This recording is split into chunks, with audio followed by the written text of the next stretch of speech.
بسم الله الرحمن الرحيم. الحمد لله والصلاة والسلام على رسول الله. لکه څنګه چې تاسو ټول ته پته ده چې زموږ استاسو کامیابي الله پاک د خپلو احکاماتو کې او د رسول الله صلی الله علیه وسلم په طریقو کې ښودې ده.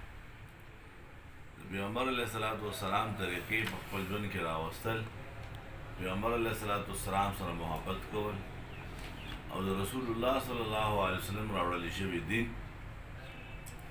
هغه پوره په پوره باندې په خپله باندې هم او ټول امت ته رسول.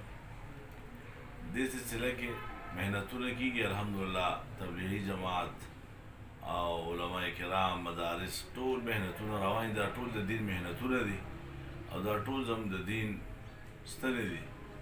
خو دې کې سره دست چې کوم محنت لوی روان دی او هغه د زړه سره تعلق ساتي، د زړه د اعمالو سره، د هغه زموږ د خلقاهي نظام دی.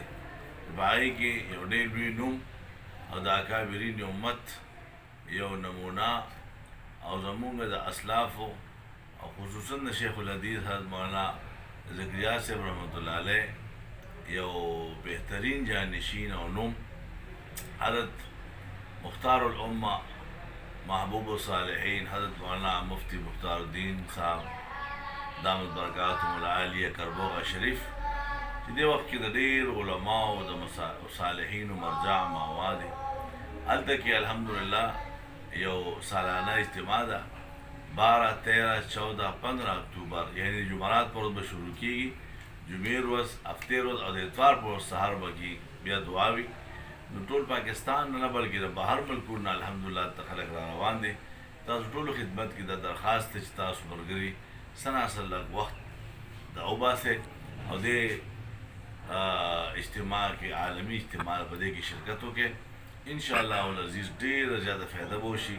د اهل الله سره ناسته او د اهل الله په مجلس کې کېناستل، هغې ته کتل د آسان ډېر لوی ثواب دی او دې سره به چې کوم دی ستاسو ډېر زیاته فایده وشي او انشاءالله عملي ژوند کې به ترقي وشي.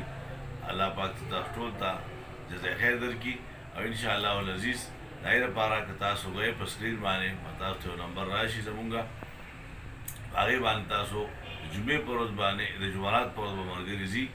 دلته کې پېښور یونیورسټي کیمپس نه به هم ګاډي ځي او نور علاقو نه هم ځي.